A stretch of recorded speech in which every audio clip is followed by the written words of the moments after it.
এমন একটা জিনিস, যারা আমার মতন আছে তারাই বুঝে। মা বাবা ভাই বোন ছাড়া প্রবাসীদের কত কষ্টের মধ্যে আছে, মানে এটা আপনাদের বোঝানো যাবে না। যারা আমাদেরকে প্রবাসী কামলা বলেন, প্রবাসীদেরকে অবহেলা করেন, আমি তাদের কাছে একটা কথা শুধু বলতে চাই, আপনারা এসে দেখেন প্রবাস কি জিনিস। আশা লাগবে না। বাংলাদেশ থেকে কোনো এক দেশে ট্যুরিস্টে যান, তারপর পেতে পারবেন বাংলাদেশ সে মা বাপ ছাড়া এত দূরে থাকা কি যে কষ্টের। আমরা যারা প্রবাসী আছি তারাই বুঝি। এক একজন 7 বছর 8 বছর ধরে দেশে থাকছে না, কি যে কষ্ট লাগে।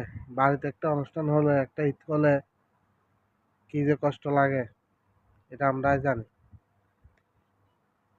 যে প্রবাসীদের রেমিটেন্স নিয়ে দেশ চলে, কিন্তু প্রবাসীদের দাম দেয় না। এয়ারপোর্টে হয়রানি, দূতাবাসে হয়রানি, এই অবস্থা চলতেছে শুধু আমাদের বাংলাদেশে, অন্য কোনো দেশে নাই।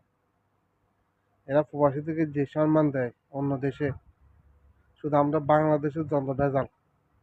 আর এয়ারপোর্টে গেলে কি কয়, তোরা তোরা না বাপের বেটা। আমরা বাংলাদেশে এখানে এক এক দেশে যাইতে, আরব কান্ট্রি থেকে যাইতে বাংলাদেশে যত টাকা টিকিটের খরচ লাগে, ইন্ডিয়া থেকে 3 বার আসে 3 বার যাওয়া যায়, পাকিস্তান থেকে 3 বার আসে 3 বার যাওয়া যায়।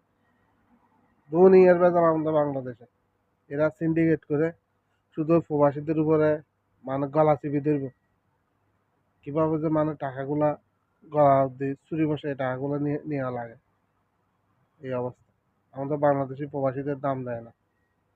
কথায় আছে না, দাঁত থাকলে দাঁতের মর্যাদা না না দেয়, দাঁত পরীক্ষা তখন বুঝা আরে। তাই আজকে প্রবাসী রেমিটেন্স বন্ধ করে দিচ্ছে, কালকে বাবা আব্বা ডাকবে এদেরকে, এই অবস্থা।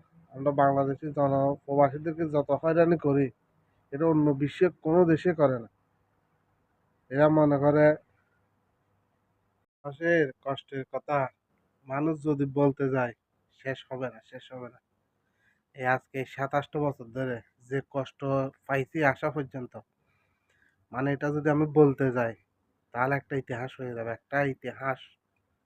আমরা যারা প্রবাসী আছি কি যে কষ্ট, এটা বোঝানো যাবে না। আজকে 27 বছর ধরে পড়ে আছে, মানে প্রবাসীরা কি কষ্ট করতেছে, এটা যারা প্রবাসে আসার পরে তারাই বুঝবে। এখন সবাই বলি উড়াইতেছে যাই টাকা কামামো, টাকা শুধু ফাটামো, ডলার রিয়াল ফাটামো, রিয়াল। এসে দেখে কতদিন কত দানে কত চাপ, এই অবস্থা।